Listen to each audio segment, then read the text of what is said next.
Yo, what's going on, guys? It's Team Macaulay coming with another video. It's another Wi-Fi battle, but it's not on the battle spot or VGC 2016 or even doubles for that matter. It's just a singles battle I had with a random passerby. To be quite honest, the doubles format's been getting a little boring to me. I just don't like seeing the same stuff over and over again. So it's like, I built this team a while ago. I only used it once for a single battle, so I'm like, I'm gonna get some singles battles in. And the truth is, I really enjoyed it. I like putting in some diversity every once in a while. So I'm probably going to do some more singles battles, also some doubles, maybe just some regular doubles on the battle spot, not necessarily VGC 2016. So that's enough of that. We're going to go ahead and talk about this for now. My opponent had an interesting team. Looking at my team, I was like, oh, Thunders is a good option to lead here since there's nothing that, like, obviously the Excadrill is ground, but there's not really anything he has that's strong against my Thunders. So that's what I decided to lead with. I don't know too much about the Slurpuff or any of that, but I do realize that Gardevoir is only, well, I guess Gengar is his other mega option, but that's not really too popular. So anyway, we're going to go ahead and get this battle started. And I think you guys are in for, I don't know if you guys like single battles or not, but my opponent leads off with the Azelf, and I go with my Thunders. So you say, okay, well, he's probably going to try and set up the rocks or something, which is fine. But he ends up withdrawing, and that surprised me a little bit. But I was expecting him to at least go for the rocks. But I go for the substitute here. And at this point, I'm like, well, this kind of stinks because I don't really have anything that I can hit his Excadrill with. My Thunders runs Swagger. I don't use it in this battle because I know some people think it's cheap. But if I had hidden, I'm thinking maybe hidden Power Ice because that would have done some damage against him. And sure, I switch out. I'm like, well, he's going to go for. He's probably not going to go for an Earthquake, so I can go for a Rock type move. And even if he does, I have the solid Rock ability, so super effective damage is decreased. So he's going to switch out, and he's going to go into his Azelf, which I was like, well, yeah. He was probably predicting an Earthquake, and I was kind of like, well, he might switch out. So I just go for the safe Stealth Rocks, and he also goes for his right here. So it's fine. I mean, it doesn't. Stealth Rocks don't hit my team too hard, and I just go for the Stone Edge here to get some nice damage off, and it does nice. No crit. If it was a crit, it would have knocked him out. It looks like did about 75%. So now he's gonna switch out into his own switch back into Excadrill, and I still go for the safe Stealth Rock Stone Edge. And we're gonna connect again. Not gonna do too much damage here, but an Earthquake will take him out. And he goes for an Earthquake of his own, but like I said, this guy's really defensive. He's got like 200 defense as well. So he's going to take me down to about 25%, but I'm going to eat up the Citrus to take me about half. And I go for my own Earthquake here. And this is going to do enough damage to take him out. So we already got that Excadrill out of the way, so now he doesn't have anything to stop my Thunders. I mean, Thunders isn't really... The only offensive move he has is Thunderbolt anyways, but that's going to be fine. So he's going to go into his Gardevoir here. So here I know that Gardevoir has some decent, has a decent moveset. I know it can wear Magical Leaf, which would destroy me. So that's why I go in the Fortress as my special defense wall. So I think it's got like 220 special defense. So he's going to go for the Mega Evolution here. We see it's Mega Gardevoir, not Mega Gengar. And he's going to go for a Protect. He might probably just trying to scout out what I was going to do. And here he goes for the Psyshock, and I'm like, aw, crap. I mean, I don't know too much about Mega Gardevoir, but that was a good play on my... Well, it's a good move to run, I guess, because it's going to destroy me in here. I'm like, well, I have nothing to switch into, so I'm just going to go ahead and let my 4 just go down. So, easy knockout for my opponent, but I still got some damage off onto that. So here I go into my Lucario. Mega Lucario is really good, in my opinion, especially in singles with his adaptability ability. So he's going to switch out in the Azelf here, pretty much sacking it off. And I do go for the Mega Evolution. In case you guys don't know, the adaptability makes the same type attack bonus 2.0 instead of 1.5. So it's like always having a super effective move.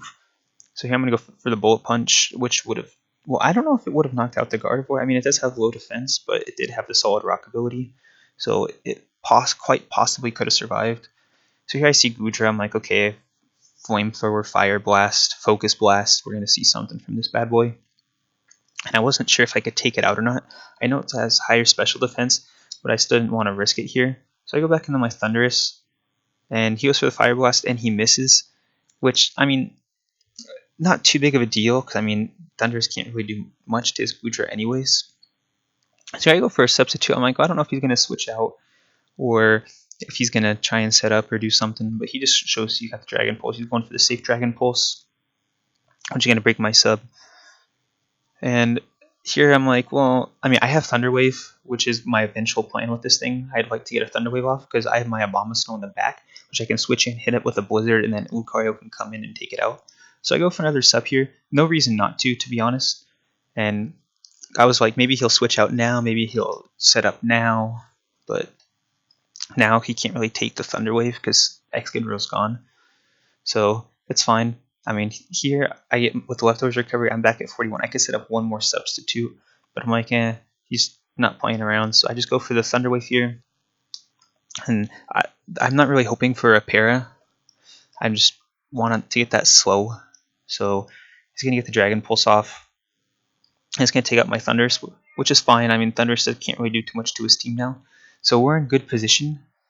And now I bring in my Abomasnow. I know we got the Fire Blast, and it's fine, but with Snow Warning, it's going to start hailing, and I have Blizzard, which is going to turn into a 100% accuracy move. And I know Gudra's special as well, but I just want to be able to take it down enough to where Lucario can come in and finish it off with a Bullet Punch. And sure enough, we do get it there. It's about 30%, 25-30%. And this time he does connect with the Fire Blast, which not too big of a deal. I mean, I wasn't expecting or hoping Abomasnow to live. I got a whole bunch of damage off right there. So he's gonna take some hail damage, and I'm gonna bring in Lucario, which now is gonna be able to do some pretty much finish off the rest of his team if nothing goes wrong. So I just go for the Bullet Punch here. I'm like, well, I'm hoping it takes it out. I don't know. So he's gonna get the Gooey, and I was like, at first I was like, oh crap, that sucks. But then I was like, oh wait, I have Bullet Punch, which is high priority. I even have extreme speed and close combat. So it's just like all high priority except for close combat. So now he brings in the Slurpuff, or no, excuse me, the Gengar, which was probably Sash, but the rocks are going to break his Sash, and I'm just going to be able to Bullet Punch him since he doesn't resist. So, and we got the crit. The crit didn't matter. Gengar's defenses are way too low. So we're slowly taking a little bit of Halo damage, but it's not going to be enough. So now we see the Slurpuff come in. And here I'm like, I don't know. I was getting a little confused, or a little scared, I should say. And I was like, but I don't know what he could do to me since they're really defensive. So I was like, I don't think he's gonna carry some. Like even if he hits me, he won't be able to take me out. So he's gonna go for the Belly Drum, and he almost got it off, but I don't know if it would have mattered because I don't know if this thing carries priority moves. So here we're gonna be able to get another Bullet Punch off and take out the Slurpuff. So that Lucario is pretty much just sweeping off his team right now. We got him in, we got into good position to do this. We didn't take too much damage, and so now his Gardevoir is going to come in, and another Bullet Punch is easily going to finish this off since it's already below half health. So I realized in this battle, Mega Lucario is pretty dang good. I mean, he's got good typing. He's got, I mean, fighting's always been a strong type, and he's got Steel to deal with those fairies, those rock types and stuff. So it made me think maybe he wouldn't be too bad in VGC 2016. I'll have to look at some calcs and stuff, but I mean, he should be able to deal with Mega Kangaskhan, probably the Xerneas, maybe Kyogre, since Kyogre doesn't really have high defense. I don't know, we'll have to see. But that's going to be it for this battle. Hope you guys enjoyed. I'll probably be doing some more singles, maybe uploading singles and doubles. But I really enjoyed this battle. It helped me get back into the swing of things. But let me know if you guys got any suggestions for me on this team. It was just a team I built just for fun. But I'll probably be doing switching up the teams a little bit more since it's a lot easier to make singles teams than VGC 2016 teams since there's like a specific meta for that.